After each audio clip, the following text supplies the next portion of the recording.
Je n'aime pas les champignons, et encore moins dans ma maison.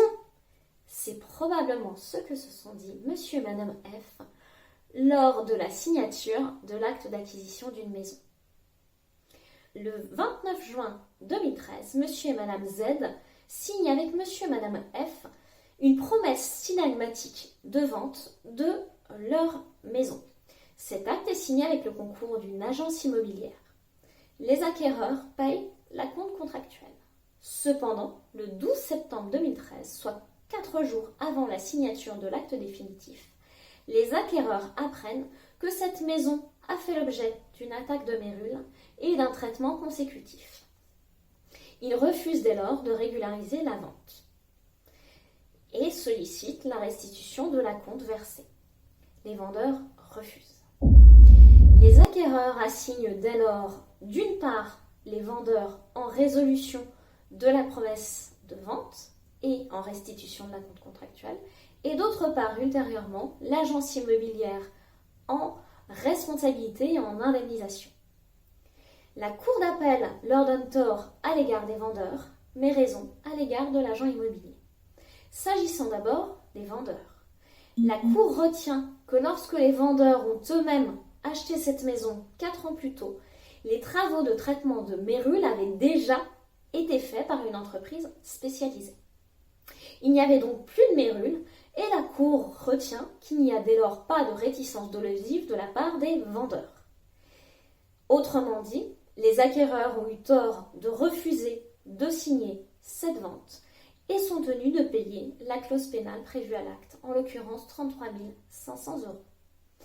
À l'égard de l'agent immobilier, la Cour d'appel reproche à l'agent immobilier de ne pas s'être fait communiquer par ses vendeurs le titre de propriété qui lui aurait permis d'apprendre l'existence de cette attaque de mérule et lui aurait permis d'en informer les acquéreurs. La Cour retient dès lors que l'agent immobilier a fait perdre aux acquéreurs une chance de ne pas refuser l'acte et une chance de ne pas payer cette clause pénale.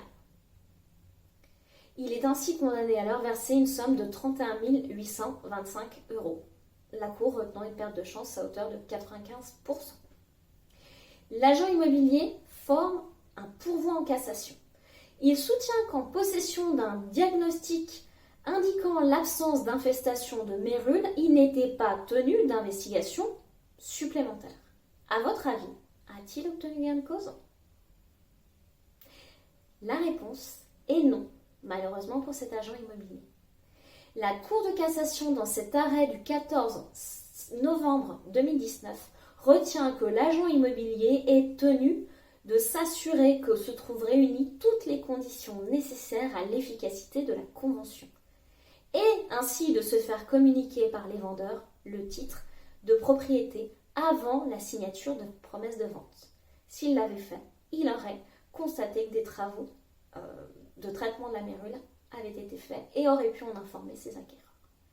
À retenir donc, dans le cadre d'une vente, l'agent immobilier a l'impérieuse obligation de se faire communiquer le titre de propriété, ne serait-ce que pour s'assurer que ses mandants sont effectivement les propriétaires du bien qu'ils prétendent vendre.